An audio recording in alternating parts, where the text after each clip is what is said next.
സാവധാനം ചുറ്റുപാടിലും സ്വന്തം ശരീരത്തിലേക്കും ശ്രദ്ധ കൊണ്ടുവരാം.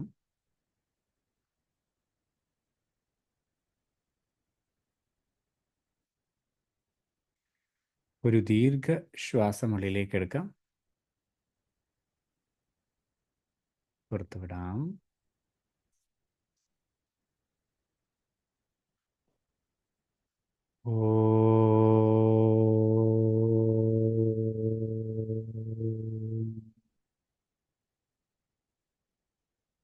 കായേന വാച മനസേന്ദ്രിയേ വ ബുദ്ധ്യാത്മനാ വാ പ്രകൃതി സ്വഭാവ കരോമി യത് സകലം പരസ്മൈ ഗുരുദേവ പാദേഷു സമർപ്പയാമി. സർവം ഗുരുദേവ പാദേഷു സമർപ്പയാമി. സർവം ഗുരുദേവ പാദേഷു സമർപ്പയാമി. ഓം സർവേ ഭവന്തു സുഖിനഃ, സർവേ സന്തു നിരാമയ, സർവേ ഭദ്രാണി പശ്യന്തു മാ കശ്ചിത് ദുഃഖഭാഗ് ഭവേത്. ഓം ശാന്തി ശാന്തി ശാന്തി. കണ്ണുകൾ അടഞ്ഞു തന്നെ ഇരിക്കട്ടെ. നമുക്ക് എല്ലാവർക്കും ഈ സകല ചരാചരങ്ങളുടെ നന്മയ്ക്കും ഈശ്വര സാക്ഷാത്കാരത്തിനും എല്ലാവരെയും അനുഗ്രഹിക്കാവുന്നതാണ്. ഇതിനോടൊപ്പം നമ്മുടെ കമലാവതി ആൻറ്റി അവർ ട്രീറ്റ്മെൻറ്റിലാണ് ശാരീരിക അസ്വസ്ഥത മൂലം. അവർ വേഗം സുഖം പ്രാപിച്ചു വരാനും വേണ്ടി അവർക്ക് വേണ്ടി അനുഗ്രഹവും പ്രാർത്ഥനയും വയ്ക്കാം.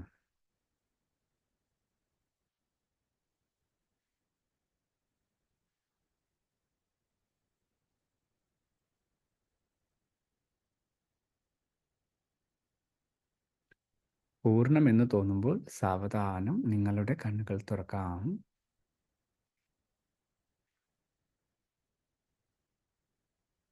ജയ് ഗുരുദേവ്.